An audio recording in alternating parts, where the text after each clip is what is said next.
Hey everybody, young Grasshopper here. Welcome to the Cliffside Bunker in Toronto, Ontario, Canada. And in this video series, we're talking all about my tournament edition rules.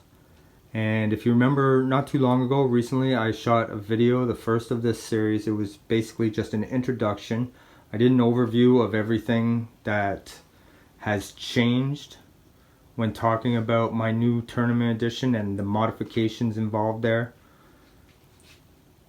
And I also provided a link in the description box. I'll do the same here, sending you to actionallies.org, where there's a forum thread detailing all the changes. Now, everything is finalized, and there are a lot of people that are already registered for my tournament, and that is in August 2022 here in Toronto.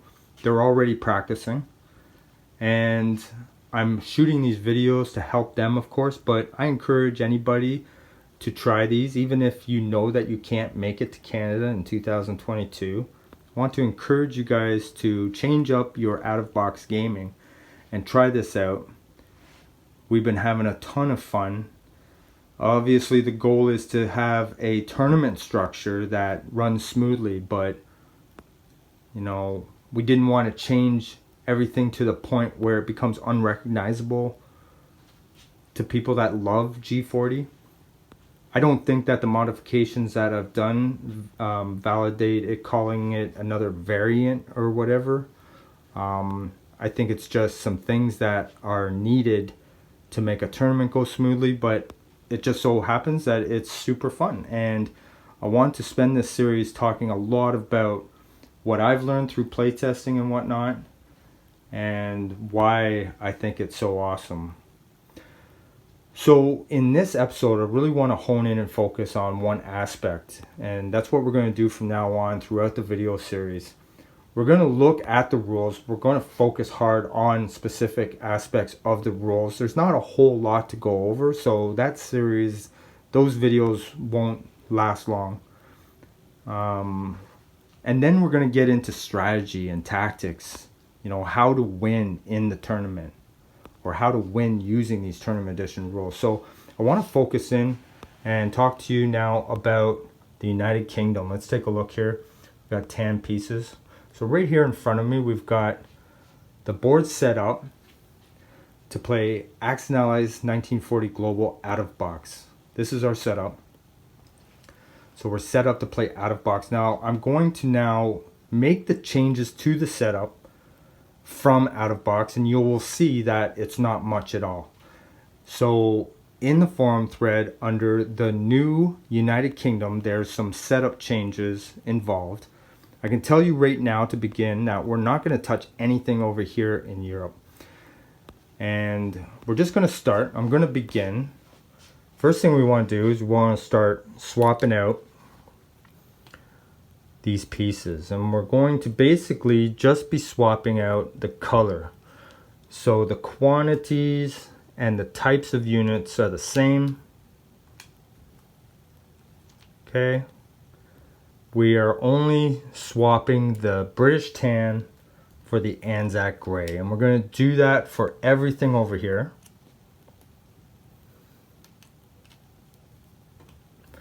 That is to say, anything from West India onward towards the Pacific. Now this here particularly, we're going to just remove this, add a chip, and then put this guy right on top. And then right here.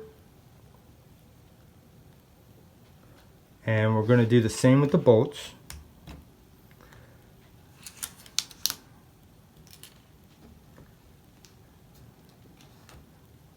So we're just swapping British tan for Anzac gray, and we're done. That's it. Now we do have one more change to make, and I'll show you that in a second, but let's take a look. Anzac gray stays the same over here. Nothing's changed in that way. Just the UK tan for gray. The last change we're going to make to the setup is we're going to remove a major industrial complex in India, and we're going to place a minor industrial complex in India. I will talk about the rules in the next video in regards to that minor industrial complex. But in this video, I just want to show you the setup changes, and that is essentially it. So all the UK, Europe, TAN stays the same quantities, same positioning. Nothing has changed on this side, and I just showed you what we swap out. And don't forget the major industrial complex for the minor. Now, we do have to change something on the income tracker. We're going to remove the ANZAC counter. There is no more ANZAC in the game. And because the ANZAC economy is now amalgamated with the UK Pacific, we're going to move this up 10 spaces from 17 to 27. So that's a setup change. And of course, when handing out the physical money, the bills, poker chips, whatever you use, the UK Pacific, now being its own nation with Calcutta as its capital, is going to collect 27 IPCs, and that's what they start the game with. All right. So that is it for setup changes. Now we have two separate UK nations now. Again, we're looking at the forum thread. We're looking at the new United Kingdom. You can see there that there are two setup charts. I put it there just because there was a change to the setup and out of box, so I specifically added both setup charts to the UK, which are now two separate units, two separate nations, so that there's no confusion. So here we have UK, Europe, London as its capital. Always been the same. Canada amalgamated with UK as a Commonwealth, with London as its capital. Over here, UK Pacific, United Kingdom Pacific, ANZAC amalgamated with this new nation, UK Pacific, with Calcutta as its capital. So Sydney is no longer a capital. Of course, it's an important victory city, but by taking Sydney, you're not going to take income from the United Kingdom Pacific. You have to take Calcutta in order to do that. Just like over here, Ottawa is not its own capital, can't get money by taking Ottawa. Of course, London is the capital of UK Europe, and now Calcutta, the capital of UK Pacific. Now, there's lots of reasons why I did this, and I've got a whole video series to go over all of them. Now, the first one, and again, I'm not going to go over all those reasons here in this first video, but the one that I want to emphasize here now is that it just makes sense to me. In the community, in the talk or realm conversation of house rules, there's always the dilemma surrounding this game, what to do with the Commonwealth, what to do with Canada. Do we include South Africa as a Commonwealth nation? You know, how strong should ANZAC be in comparison to Canada? And there's all these debates of who had the biggest contribution in the war and whatnot. I've always liked simplicity. I've always put strategy more over theme. I think it goes back to when I was a kid playing chess and simple games like backgammon and crokinole, and just the simplicity weighing more on the strategy than the theme. That's why, to me, it's not a big deal to just amalgamate these over here, kick Australia out. Now, over here, I'll admit that I kept these. Some people have asked, why not make these now all tan? Well, there's a few reasons. Obviously, strategic reasons to begin with. There's a certain dynamic over here in the Mediterranean that I didn't necessarily wanted to mess with. But more so, talking about theme, talking about history, the ANZAC troops, the special troops with the tilly caps, they had a huge significance. There's lots of stories. Their contributions are very, very significant. And I wanted to keep that. I didn't want to mess with that, you know, taking away the tilly cap Aussies that were greatly feared in Africa. So I left that the way it is, and it probably works best when talking about strategy. Now, many people have added Canada as a new nation, a separate nation. And I explored that years ago.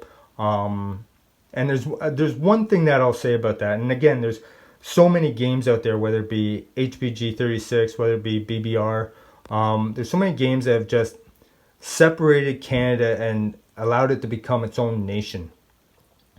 And whenever I've tried doing that house rule wise in my variants, I always found that the income given to the Canadians here,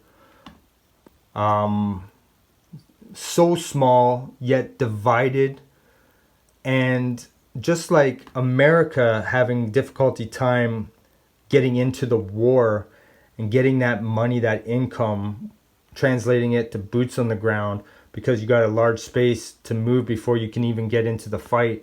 Found the same problem with a Canadian nation having so little money and then unable to get significant pieces into the fight over a course of time. But also too, it took away from the overall income of the UK as well. So I mean, the people that are using Canada as a separate nation, they're doing their due diligence, they're play testing, they're making it right, they're striking that balance, they're perfecting the game, and it works for their game, it works for their variants. Here, however, I've decided to go the opposite direction, to backpedal. Not by adding Canada, but by eliminating Anzac and amalgamating them. So basically, it's UK Pacific and Commonwealth, with Calcutta as its capital, and UK Europe and Canada Commonwealth, with London as its capital. So there's many different reasons why to do this, and I can't get into them all in this video, but first and foremost, I just want to say I think it makes sense. As far as gameplay, as far as strategy, and eliminating confusion. If we all remember, Out of Box has that split economy rule where UK Pacific, although tan pieces, same as over here, have their own economy equaling 17 IPCs, and Europe over here having their own separate economy, a separate stack of money equaling 28 IPCs. You have to keep these bills separate. You have to keep this economy separate. You have to purchase and place with the 17 over here separately from building and placing with the 28 on this side. And a lot of new players get, mixed up, confused. I've even seen quite a few veteran players mix this up. They think taking these and coming here gives Calcutta the income, and these tan British now become Europe tan British, even though they're the same color. It really confuses people just because of the two separate stacks of money, and I have videos explaining that rule. However, with this, we just eliminate that. There's no more confusion. So, looking at the forum thread, if we go further past the past the starting setup, and again, the starting income is part of the setup. So we have to make that adjustment, take off the Anzac piece, move this to 27, and give UK Pacific, give that new nation 27 IPCs. Now, I just want to scroll further down and we talk about the national objectives. There's one thing that I want to say and mention right here, right now, before we get into the new national objectives for UK Europe and UK Pacific. And that is that every other nation in this game is the same. So Germany, Russia, Japan, United States, Italy, China, France, they all are the same. They have the same national objectives. You don't have to learn new national objectives for any of those other nations. The main changes, the specific changes for a nation only come to United Kingdom. So it's United Kingdom that we need to learn. That's new. Okay. So the new national objectives for the UK Europe and UK Pacific are necessary. I'll tell you a little story. Obviously, when looking at the UK Pacific, we've created a bit of a monster. Now, they've amalgamated their pieces. They can now all move, attack. They can all strategize as one. All these planes can now move, attack as one. They're no longer a multinational force. That's a huge advantage. Not to mention the 27 IPCs. That's a huge advantage.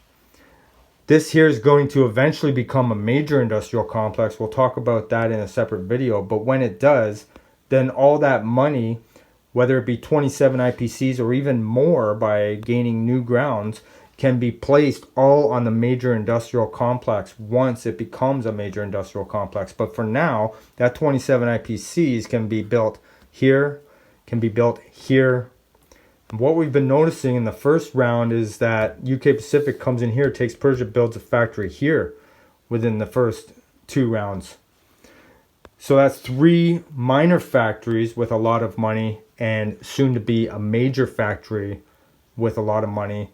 Defending Calcutta became super easy now.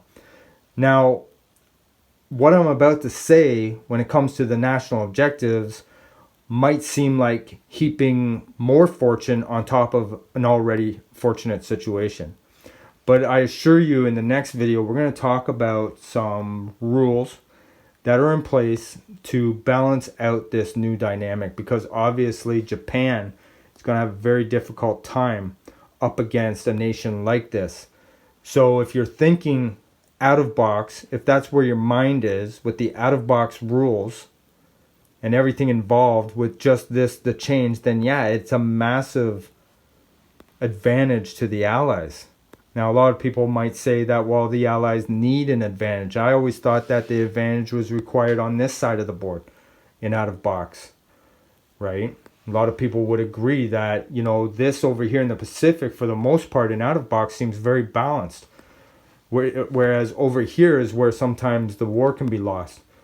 Again, matter of opinion. And this doesn't help the situation, although the Allies in general, overall in this game, it might be argued that they do require help, especially if you look at some of the starting bids that are proposed when playing online in AAA.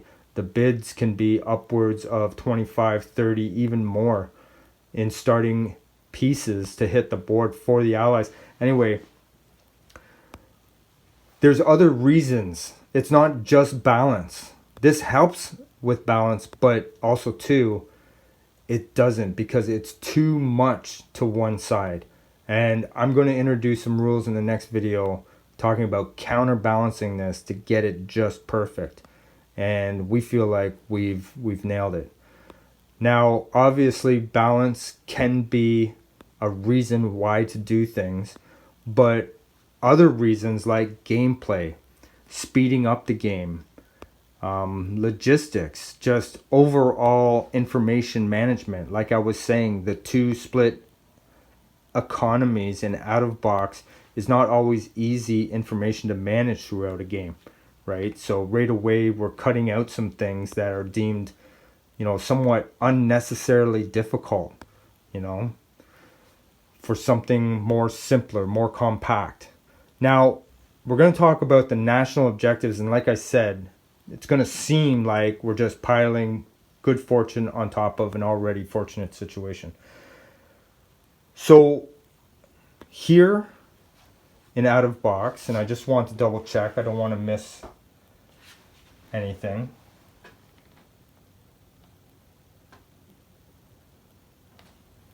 There we go. I didn't want to shut off the video. I'm back now. So just to make sure that I've got this right, I don't misquote my own rules. So there are 4 national objectives for the UK Pacific. They're new. And there are some new national objectives for the UK Europe. Remember, all the other nations are unchanged. Everything's the same. It's only the UK that needs to be relearned. So the 4 national objectives for the UK Pacific: 5 IPCs if the UK Pacific controls Hong Kong, 5 IPCs if the UK Pacific controls Malaya, 5 IPCs if the UK Pacific controls Shanghai. I'm sorry, that's for any ally. So 5 IPCs for the UK Pacific if the allies control Shanghai. And then 5 IPCs if the UK Pacific has at least 1 land unit on any Dutch island. Now, they're almost similar to the out-of-box national objectives, almost. There's an out-of-box national objective, whereas if you put an infantry on Dutch New Guinea and accumulated with owning or controlling all of these, including that one, then you're going to get 5 IPCs. That one has been changed to an infantry on any Dutch island. So if you have 1 land unit on any of these, it's going to be 5 IPCs to the UK Pacific. Now, we're not talking about original territories because these are all UK Pacific. So the out-of-box national objective had a condition where there was control of all ANZAC original territories. That's not here anymore. However, the Malaya one was important for both UK Pacific and ANZAC. So Malaya on its own, controlling Malaya on its own, is 5 IPCs. Same with Hong Kong. And a new one, 5 IPCs if the Allies control Shanghai going to UK Pacific. So those are the 4 national objectives. And you can see how they might seem a little bit better than out of box. First of all, in out of box, only 2 national objectives for ANZAC, only 1 for UK Pacific, and that one was very, very difficult. If you were going to collect for that one, it was only going to be once for 1 round anyway. So 3 has now become 4 simply because we've added Shanghai as well. But Hong Kong, Malaya, and having an infantry on one of these is very close, if not slightly better than the out-of-box national objectives. So, wow, better national objectives for a combined ANZAC and UK Pacific. That's very, very difficult for a Japan player to handle. So keep all that in mind, and I'm going to shoot a video later talking about how there's some rules, or you can even look down, scroll down and see the rules, but we're going to talk about them in a video in a later episode about what are the counterbalancing rules for this new United Kingdom Pacific. So now let's look at UK Europe. Now remember, I did mention that none of the other nations were changed, and I figured, okay, if I could explain the tournament edition rules in a way where I say, okay, you only have to relearn United Kingdom. Well, that to me was an opportunity to maybe fix United Kingdom Europe. So looking at the new national objectives for United Kingdom Europe, we took the opportunity to change some things. And out of box, the United Kingdom Europe only has 1 national objective, and that is 5 IPCs if they control all their original territories. Now, they're pretty much guaranteed, I would say, getting that in the first round. But depending on what Italy does, it's highly unlikely they collect that in the second round, depending how the whole game goes. Very hard to keep control of all their original territories. They may never see that bonus again. But, you know, sometimes they do. But we took the opportunity to change the national objectives for United Kingdom Europe to sort of bring some balance back. Now, there's all kinds of different things that we've done to help balance, but we're going to talk about all of them in succession over the course of many episodes. Right now, we're only talking about the setup and the national objectives. So we took the opportunity to make new national objectives for United Kingdom Europe. The philosophy being that we didn't change any other nation. We're changing the United Kingdom, Europe. Hey, why not change UK, Europe a little bit to help with a little balance? Now, other than that, nothing has changed over here so far. Remember, all the changes to the SEP was over in the Pacific side at this point. Nothing has really changed on this side as far as strategy or how the game can go from out of box. But let's look at the new national objectives. If you scroll down and take a look at the 4 national objectives now for UK Europe, they're all worth 3 IPCs. Now there's 4 national objectives for UK Pacific. They're all worth 5. There's 4 national objectives for UK Europe now. They're all worth 3. And here they are. So if there are no Italian warships in the Med, no Italian warships in the Med, they're going to get 3 IPCs.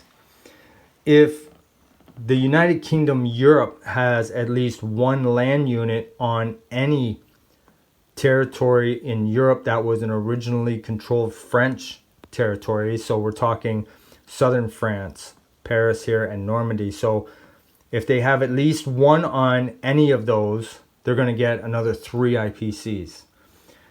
Here's the interesting one. Remember that 5 IPC national objective that we talked about for controlling all their original territories? Now we've split that now into 2 national objectives worth a total of 6. So 3 each worth a total of 6. First one is if the United Kingdom Europe controls all their original territories on the continent of Africa. So basically not Transjordan, but Cairo and everything inside and on the continent of Africa. If they control all their original territories there, they're going to get 3 IPCs. Now, if they control all their original territories outside the continent of Africa, Cyprus, Malta, Gibraltar, London, of course, then they're going to get another 3. All right. So control all original territories on the continent of Africa, 3 IPCs. Control all original territories outside the continent of Africa, 3 IPCs. No Italian warships in the Mediterranean, 3 IPCs. And having at least 1 land unit on one of these 3 original French territories in Europe, 3 IPCs. So those are the changes to the United Kingdom, calling it the new United Kingdom. United Kingdom Europe, separate nation with Commonwealth Canada. United Kingdom Pacific, separate nation with United Kingdom ANZAC. All right. Now, I know that might seem like, wow, you're giving the Allies quite a bit. And if that was the end of this video series talking about Tournament Edition rules, I would agree with you. But look out for the next episode where I talk about other things that could actually help the Axis. And of course, the meat and potatoes of this variant or modification for Tournament Edition is the new victory conditions, the victory tokens, which can swing balance all on its own, one way or the other. So thanks a lot, guys. Really appreciate it. Again, this is for people that are practicing and people that will eventually sign up for my tournament and come back and watch these videos to find out all they can about Grasshopper's Tournament Edition rules. Perhaps they're preparing to practice for that event in 2022, or maybe you just want to introduce something new to your gaming group and try something new. I guarantee you'll have a blast. And things like separating the United Kingdom nations like this is going to throw out all those split economy confusions around the table, if there still is any. I'll just bring up a couple of little nuances, a couple of little benefits regarding this. And they're small, but I think they're worth mentioning. So if you think about it, in the starting set, we always needed to do that. We always needed to share the 10 spot with ANZAC and Italy together. But now you take ANZAC off and you move this to 27, of course. And now every roundel on the income tracker has its own block, its own space. And again, really, really small. Here's another one. So without the multinational force here, ANZAC and UK Pacific, without that multinational force, there's a strategy out there called the Sneaky Carl. It was created by a fella named Carl on the West Coast, and he will be joining the tournament. He just confirmed his partner, Gargantua. So Carl 7 and Gargantua are a team at the tournament. Anyway, this eliminates a little sneaky loophole he found, whereas if you put a ANZAC or a British, I forget the sequence, but put a destroyer inside a huge fleet, a huge Japanese fleet, on the next turn that Japan wants to attack, they can't pick up any infantry, because as soon as they declare war at the beginning of their turn to do a combat move, that automatically creates that territory as a hostile sea zone, and therefore they can't pick up and move and start landing on, because of the significance of the multinational ANZAC and UK. But here, because they're together, that can't happen. Okay, that's the way I see it. That's the way I understand it. I mean, obviously, if you see that my comment boards are like, you're misunderstanding that Sneaky Carl move, then, you know, so be it. I'll do a video on it because it's still relevant in out of box. So I'll do a tactics video about the Sneaky Carl in a separate video when talking about G4 out of box. But I think, if I'm not mistaken, I think that this modification eliminates that Sneaky Carl loophole move. But anyway, thanks a lot, guys. Really appreciate it. Thanks for sticking through this, and thanks for being interested. Again, it's going to be a great resource for anybody that is coming to the tournament and wants to learn. Obviously, it's hard to practice right now. We're in COVID lockdown. It's hard to get gaming groups together, if at all. And, you know, when the time comes, perhaps in the summer when we can get together, hopefully these videos are a great resource for anybody wanting to learn and compete at the event, or just maybe switch things up with their gaming group, try something new. All right, guys, cheers. Wait until the next one. We're going to talk about other aspects. If you scroll down in the forum thread, you can kind of get a hint of what we're going to talk about next. But nonetheless, thanks a lot. Thanks for subscribing. Thanks for liking my videos. Thanks for commenting, guys. Really appreciate it. Cheers. May all your rolls be ones. See you in the flip side.